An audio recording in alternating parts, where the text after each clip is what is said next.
I'm David Hunt, and welcome to my little segment of Bent TV. My guest today, he's very important, and I had to curtsy when he arrived in the building. Why? I don't know, but we'll get to that a little bit later. He was a volunteer newsreader on Joy 94.9, but that was then, not now. Experience in the arts and education sector, most recently CEO, where he was building a world-class music education institution. Wow, that sounds really interesting. Can't wait to hear about that. An author as well, spent some time writing a book. Can't wait to talk about that. Has been on the chair and other not-for-profit organisations and CEO as well. And all about the arts, education and government sector. So it's my pleasure today, and I've usually done it over the years when this occasion happens, CEO of Joy Media, Mr. Paul Scott Williams. Hello. Good morning. Hello. How are you? Very well, thanks. Very well. Well, we'll get to Joy in a minute, your journey. But let's talk about, where did you grow up? Are you a Melbourne lad? Not at all. I grew up in the bush in New South Wales. Oh, okay. So a little town called Burrawa. Which, Don't know it. No, halfway. It's the town you go through when you're on the way to other places. Right. Okay. Yeah, it's sort of out in the southern tablelands. So it's very pretty now. It wasn't probably so pretty when I was there, but you'd if you sort of go to Young or Yass or Cowra, that area, and in the middle is this little town called Burrawa. Right. But there's been some notable people, come from there. I went to school with the lady Karen Webb, who's currently the big chief of police in New South Wales, Right, and she was a very lovely, sweet girl at school, and now she's become that over the years. It's interesting. So it's been an interesting town. It produced a lot of prodigious rugby league footballers as well. Okay, which, I could imagine that. Yeah. What was it like, though, growing up in a regional town like that? Did you feel at times, especially when you may be starting to realise that, you might be gay? Well, it was different for me in many respects because my father was the principal of the school for my whole school career. So that's the school you went to as well. Oh, yeah, that's right. It's not something I entirely recommend. No. I've got my own opinions about how that works. So it was fraught with challenges for me, and I look back at it and I think I've often wondered how I've sort of built my level of resilience, and I think it was through that. Oh, and it would at the be. time. Yeah. Would be. Were you picked on? Oh God, yeah. Every single day. Wow. It's it remains with you, I think, when you go through that. I mean, I was a clever boy, and artistic, talented, musical, sporty. I could kind of do a bit of everything, but I didn't really have any friends at school. I was sort of. Okay. I've had the chance to talk at length to Dad about what happened and how it all panned out for me. Was he aware? Was he aware? No, not really. That's a shame. He should have been. Well, it was hard for him too, I think, equally, because I've learnt that he had other difficulties sort of running a school when both of his children were children in the school. Yeah. It's a really difficult situation. I honestly don't recommend it as an option for people who are teachers. It's up to them. Obviously, sometimes it's easier and more convenient and everything, but there's something about the kind of truncating your sense of learning who you are. You're developing your own identity, because everything that you're doing is in reference to the authority figure who is also your parent. And that mixing of those lines can be quite toxic and difficult to deal with, but you only find out later. So needless to say, once I finished school, the day after I finished Year 12, I fled to Sydney. Oh, right. At 100 miles an hour. Had you realised by that stage that you were a gay person?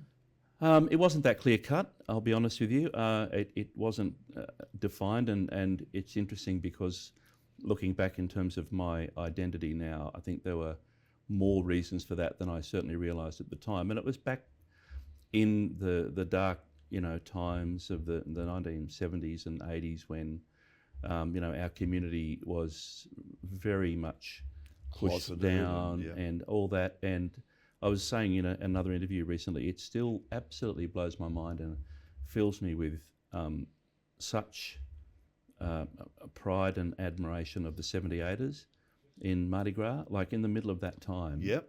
when I was still at school, Yep. Mardi Gras happened, Yep. and the 78ers marched. Yep. We all know the history of that, but it's easy to forget at this point of time just how difficult and closeted society was, and what an act of bravery and rebellion that was to do it. So I will constantly advocate for the respect of those people.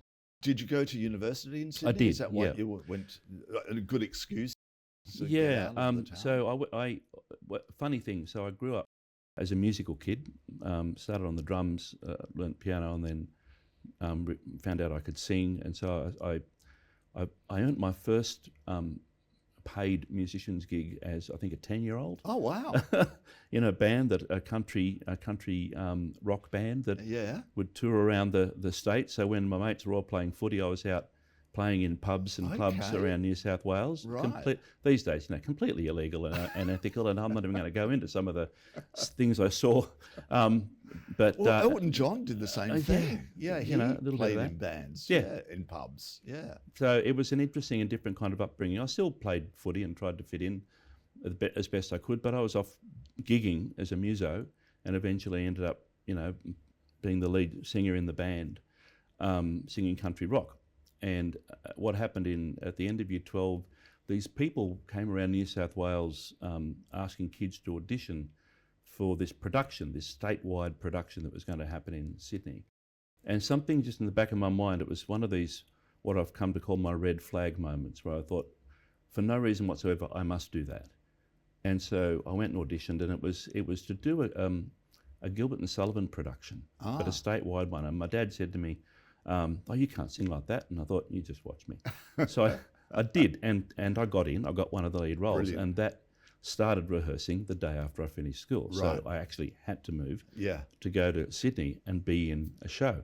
So I went within 24 hours of being at school, being the only kid at that point that had ever done music to HSC, to suddenly being surrounded by 200 kids who had all done music to HSC. Wow.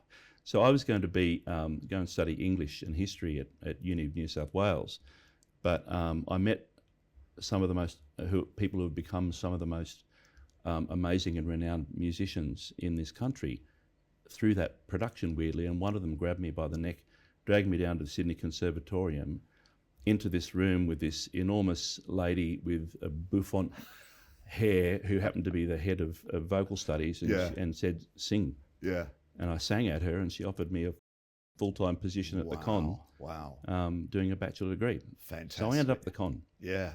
And which is, you hear it so often, and people, parents sort of push you, like you've got, when you go to uni, but don't do the arts, but that's fantastic that happened. Yeah, well, and it gave my parents a bit of pause for thought, because I remember the phone call ringing them saying, I've dropped out of uni before I even started, but I'm going to a different uni and I'm doing this. So it was all right. And what happened next? Yeah, after you finished there, I suppose you were doing productions through. Yeah, I was doing productions and singing, and a part of the degree was music education, so music teaching, which has been both a bit of a blessing and a curse in my career. It was an easy career to fall into, but I did love it, and I did a lot of work in that space. But doing lots of productions, and then I.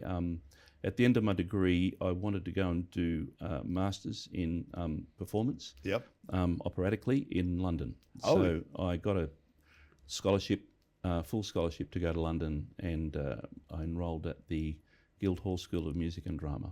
Fantastic. And I did my master's degree there. And how was it? Like being in the centre of the whole of Europe's there. Yeah. Like it would have been so exciting. I've reflected on that a lot, David. For the context, because I started school at 4, I finished at 17. So at 17, I was in Sydney. Going back to your original question, still working out my sexuality, but at 17 in Sydney, in the middle of the AIDS crisis.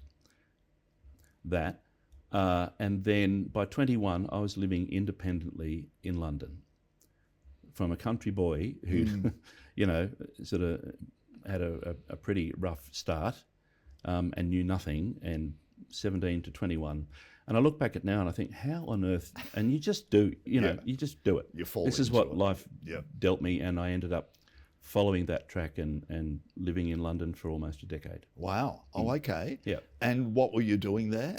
I was performing and teaching alongside each other. So Right, I sang in some of the great opera houses of Europe and Covent Garden. Wonderful. And so I won a few competitions in my final year of the degree. Yeah. That kind of gave me entree into doing work in various companies. Paul, that's incredible. Yeah, it was And so by the age of 30, you had achieved all of that. Well, it's funny because I look back, at my life, and it seems to have sort of rolled out, and it's probably like that for most people in chapters. That was a chapter of my life. Yep.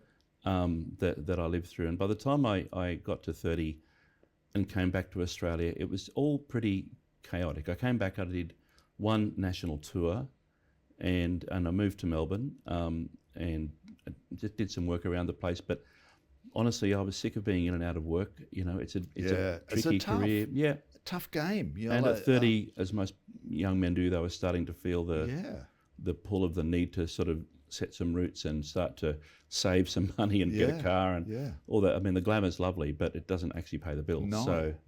So I came to Melbourne and started to settle, and ended up moving fully into music education while maintaining a performance career as much as I could around that. So I still did a fair bit of singing around the place. Now, volunteering, you did quite a bit of volunteering. Why did you? Considering that you had that incredible career and you need to start to focus on making some money for yourself. Why did you put your hand up? Because it's tough volunteering, isn't it? Yeah, well, it can be. I've always looked upon it as a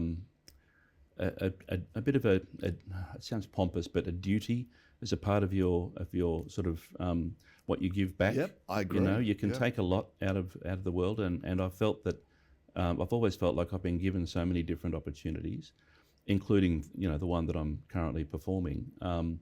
That there's got to be a balance, and I've really probably learnt just as much from volunteering as I have from all of the studies and all the different work that I've done. There's a freedom to it, and if you're curious, which I've always been, there's a deeper level of learning and a breadth of experience, and it also kind of keeps you grounded. I agree, but it's so important for younger people in particular. You doing it a little bit later in life is even better.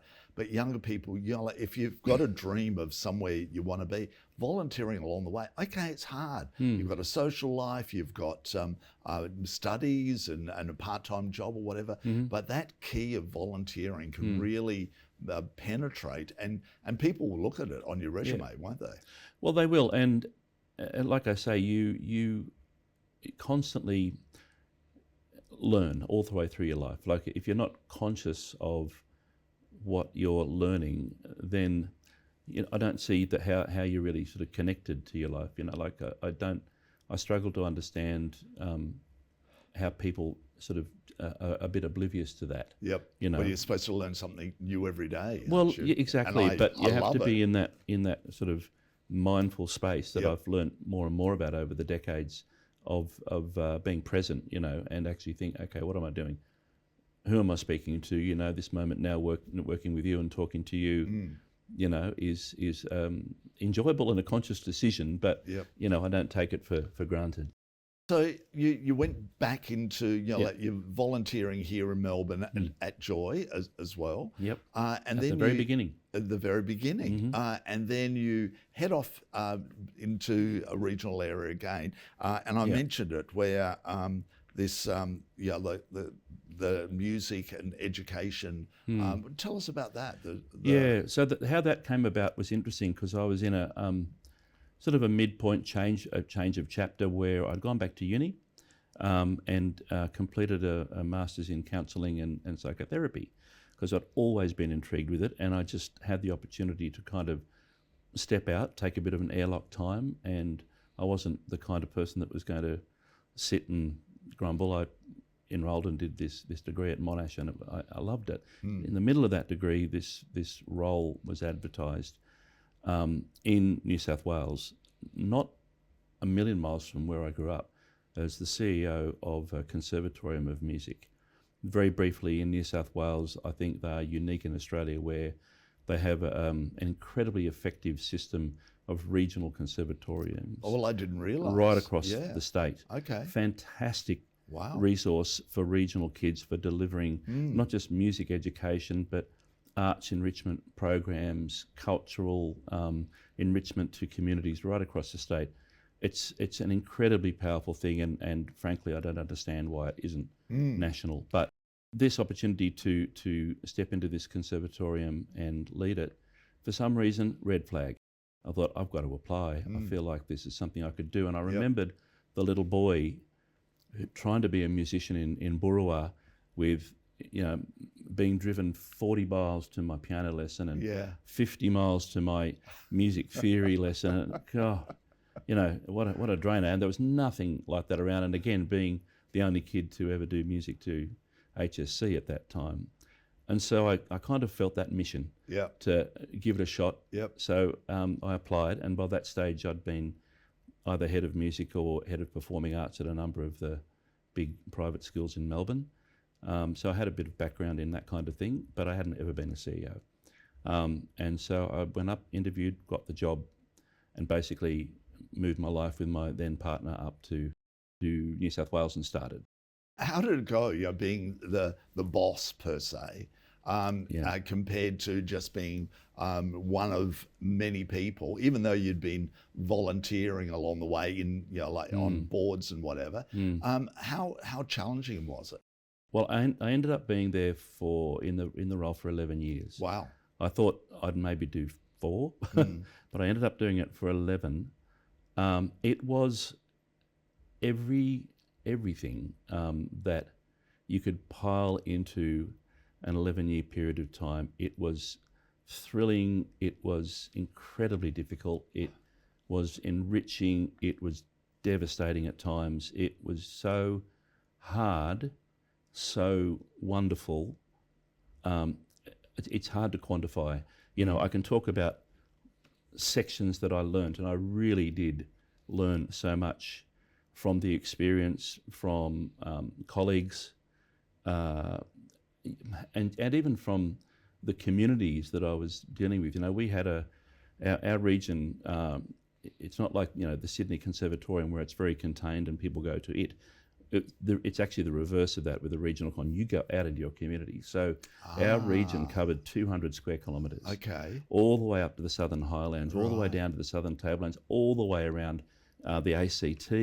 That whole area of New South Wales was mine. Wow. To service. And it obviously, you can straight away think about the logistical challenges of that, the financial challenges of that, but to get music education and arts opportunities out into the community is what regional cons are all about. And so you have to find a way to do it. Yeah, fantastic. So I came up with some pretty inventive ways of doing it, and it was very successful. Brilliant. So what was the point where you thought, I've got to move on, I've done it enough? You considering that you thought you would only be there for 3 or 4 years. Yeah. Look, it wasn't something that I planned. My personal life impinged upon my time up there. So my then husband got cancer, and he passed away very quickly. Oh dear. In 200 days. So that was not what was expected. Obviously, and it was quite a brutal cancer, very rare, very fast, and it took a real toll. So at the end of that, I hung on for about another year. I probably shouldn't have, but in the end, I just needed to step away. And so I did, and again took a bit of that airlock time for myself. You know, the first time was when I went back to uni to do that degree. This was the second time to, you know, do the work on myself that you need to do when you've lost your life partner. Yeah. To the extent where you wrote a book. Yep. Well, the third airlock is just in the last 12 months where, you know, I'd finished doing another job and I realised I just had work I needed to do that I had to get out of my head in order to make space for new stuff. And so one of the things was sitting down and writing a book about the experience that I went through with my husband. And it's called The Cancer Dancer. And it's looking at something that I've not read anywhere about tracking the kind of roles that you need to learn to snap into when you are the person walking alongside the person with cancer. And for us, it was a very defined time. It was literally 200 days from diagnosis to the end. And it's taken, that all happened 6 years ago. So it's taken that time for me to be able to confront it and really understand it and learn from it and share it, because I haven't seen any literature around that kind of talks to that from a same-sex couple point of view and the kind of situations that we were confronting that might not be the same as for everybody else. Well, good on you for doing that. Joy. Yep. CEO of Joy. Yep. Why? How? Yeah. Well, you knew Joy. That's Yes, the wonderful, and that's what I'm really excited about, the fact that you've got a history. So many of the CEOs have come in and don't know the culture. Yeah. That's right. And you talked about the volunteering, and Joy was one of the places that I volunteered regularly over the years. You know, I was there at the start in South Melbourne, and I think someone's found some photos of me when I had the most lovely hair, but I can let that go. And no, you can't, because you mentioned it a couple of times. It's my trauma, and I'll own it. But sort of dropping back in over the years, whenever I could volunteer at Joy, I would volunteer at Joy. And I moved back to Melbourne after sort of working my way through, the trauma, and about nearly almost 3 years ago now, and came straight back to Joy and volunteered, and ended up loving being a newsreader. And then I've just sort of sitting around. I was working as a student counsellor with kids, and doing a few other things, and reflecting on my skill set and the learning that I'd done in that 11-year period, and also just over the years in leading, large groups of people doing like big theatrical projects, which are basically, a very challenging experience. When you've got 200 kids on stage and you're the guy with the headphones in the middle of the theatre speaking to sound lighting and all the rest, you understand whether you have calm centre or not. Yeah. Anyway, but I saw this job come up, and I thought, okay, I think I have a really valuable skill set to offer. And so I thought about all that I'd learned about governance, because through the conservatorium, I'd served on many boards, regional arts boards. I served on the national arts board. I'd done a lot of grant writing, a lot of grant assessing, all that governance stuff, and I had a lot of really valuable deep learning on good governance practice.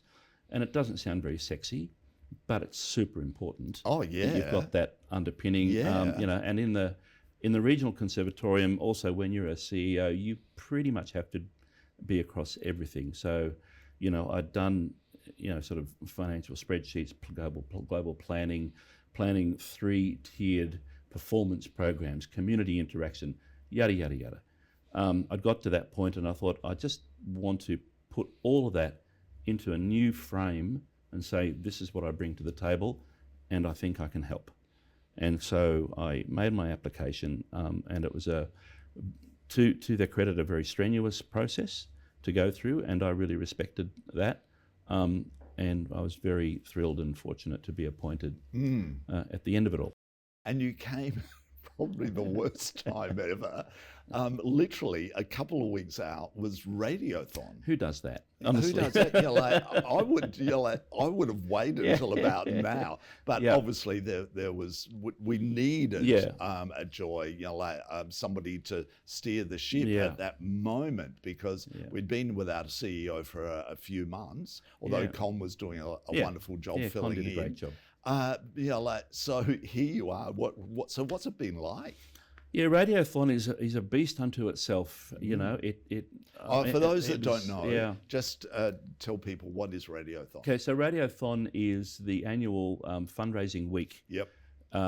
Which feels like a fundraising lifetime, but it is really powerful. And what I love about it is, and it was no different this year, and speaking of people like yourself and others who run shows, the inventiveness, it really stimulates people to do something out of the box and do something to basically attract interest and support and encourage volunteers and members to continue to walk the walk with joy. And be involved in the station. And it was enormous, it was inspiring, it was exhausting, probably all in equal measure, but the irony of it wasn't lost on me, because this time last year I was a volunteer manning the phones, getting down and dirty with it, and then 12 months later I'm overseeing the whole thing and making sure nobody loses their mind and that everybody's sort of united and moving forward with it and making it work and keeping their own well-being at the front of their mind as well, because it is a huge demand on the beautiful executive team, who just give of their time so willingly and so regularly. They're amazing. So it was a real privilege to see that in action. And I'm looking forward to next year's in a weird masochistic way. I think I'll do it a little differently though, but it'll be. It needs to be. Yeah. And since Radiothon, and the fact is that during Radiothon you had a cold as well. Oh, someone breathed on me. Haven't had a cold in years. But look, the stress of what like taking on this role and at that moment as well, Radiothon. Of course, you're going to get a cold. When you told me you had a cold, because I wanted you on this show a bit earlier. And I thought, that's, So what's it like now? I was coughing like an old T model Ford. You wouldn't have liked it at all. It was horrible. So what's it like now that you've had that, that's passed and you're starting to now work through what joy is all about and where you can see it going? Well, joy, is in its 33rd year, and it has evolved enormously from where it began. And it's at a particularly critical point and interesting point in its sort of life cycle, and a bit similar to how I've described me picturing my life as living it in quite discrete sections. And joy is sort of the same, because starting at South Melbourne and that period of time is a fairly defined, and then the Burke Street residents, which was a boom time. Exactly. And now we're in the Pride Centre, which is beautiful, but and like everything, every period of time has different governments in power, different economic circumstances, different things at play in the world that impact, particularly in the not-for-profit area, which is always vulnerable to the ebb and flow of such things. Like even Channel 31, that sits right in the middle of it all as well. And how beautiful is it that Channel 31 is still rolling on powerfully, which is great. But I think we are absolutely at the point of the next evolution, and I'm really excited about it. There's a lot of fundamental work to be done to understand exactly where we are and how we can remain in a forward-facing, innovative space to get to the other side. I'm very much aware that, I'm the CEO here now. I've been here 3 months. There has been some rapid turnover with interim CEOs and that kind of thing, which is never healthy for an organisation. But I'm not planning on going anywhere, and I've got some very clear visions for the future of joy, but we're in what I would call stabilising, bedding down stage. It's just calm the farm.